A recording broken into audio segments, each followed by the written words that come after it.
As we look at the world around us, we see an entire system that controls every bit of our lives, if not directly by leaders' commands, then indirectly, pushing us to make choices that it wants us to make, choices that we believe are right.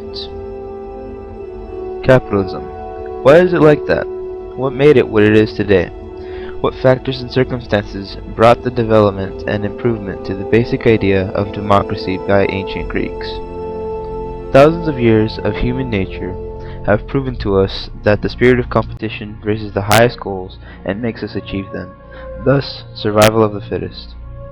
What made capitalism develop and improve itself was communism, the only political system of the 20th century able to keep up with the free market system, the only one that made capitalist governments fear and work harder.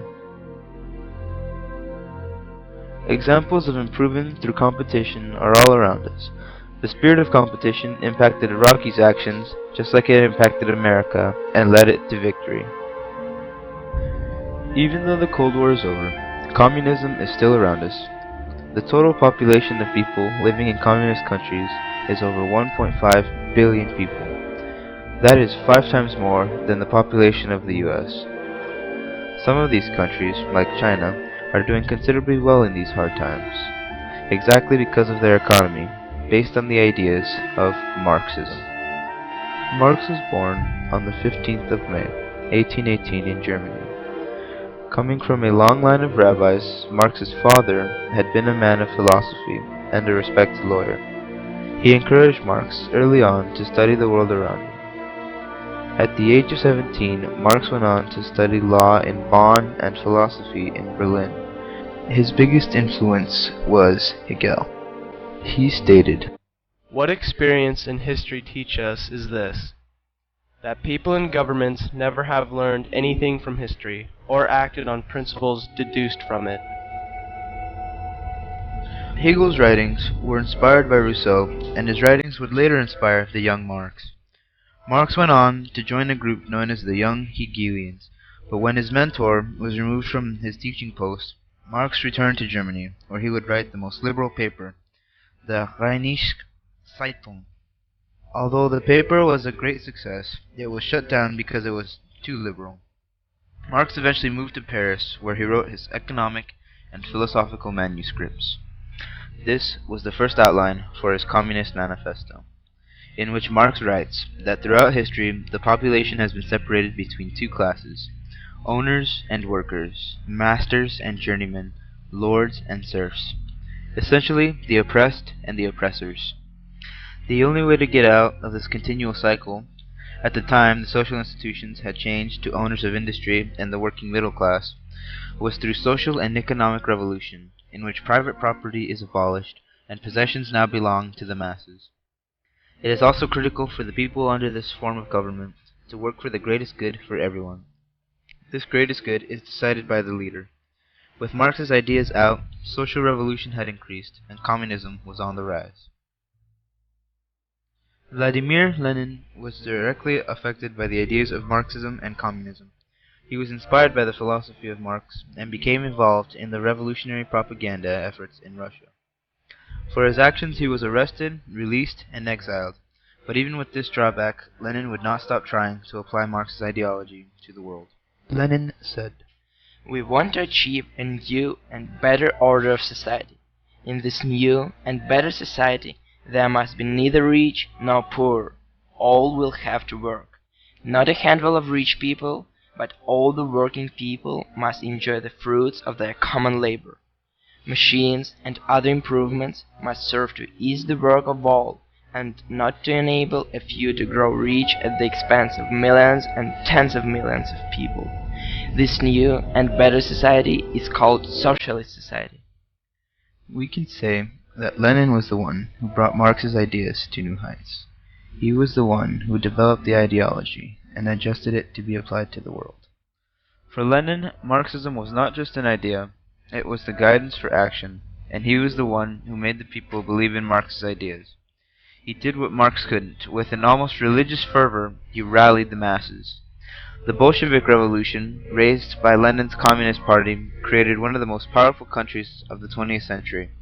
USSR came to be in 1922 and was the center of communism worldwide for the next 70 years.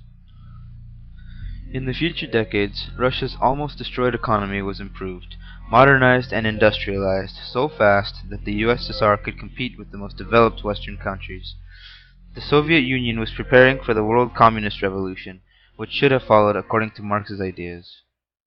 The Bolshevik Revolution in Russia, as well as the Russian Civil War, began a widespread campaign of violence in the U.S. In American history, the first Red Scare took place in 1917 through 1920 and was marked by a widespread fear of anarchism as well as the effects of the political agitation in American society. It ended when the massive communist uprising on May Day of 1920 failed to happen.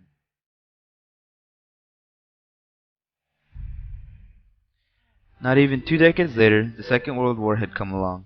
Adolf Hitler and Nazi Germany were trying to take over the world, and only the unity of the Allies saved the Earth from becoming an Aryan dystopia. Nowadays, a lot of the credit for that victory is taken away from the former Soviet Union. History doesn't accept the word if, but without the help from the USSR, the Allied victory in the Second World War seems unlikely to happen. The war was over, but not communism. The People's Republic of China, led by a communist party, was established in 1949. In half a century, the country made its way from ruins to one of the largest world's economies. The Cold War didn't wait much to start.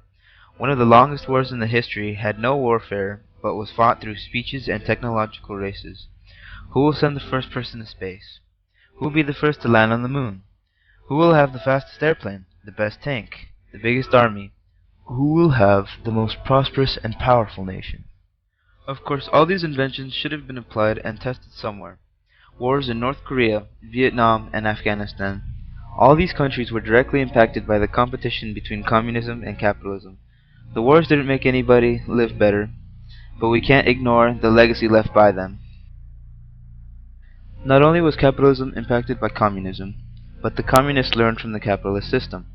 Mikhail Gorbachev was the leader of the Soviet Union since 1985 till 1991. He also was the first and last president of the USSR, serving from 1990 until its collapse in 1991. His attempts at reform, as well as summit conferences with the US President Ronald Reagan, contributed to the end of the Cold War, along with the fall of the Berlin Wall, and also led to the dissolution of the Soviet Union. The Soviet Union had fallen, but not the communist ideology and the basic principles behind socialism. It's still around us today.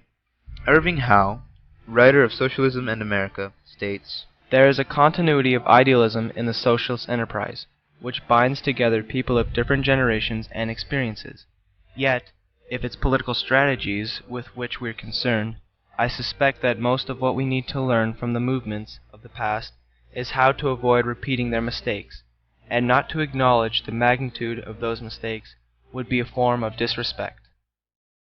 Socialism lives on, and if society is concerned with the mistakes of communist governments, rather than dismissing the mistakes as the cause of a faulty ideology, we should instead look to the past to see why those mistakes were made and how to avoid repeating them. Nowadays, at the mere mention of communism, most Americans set about cursing the past and trying to prove in vain why socialism doesn't work. This, however, is not the case. It is our job to examine the past and learn from it. Our history is immensely important, and Karl Marx and his ideas make up a substantial part of this history.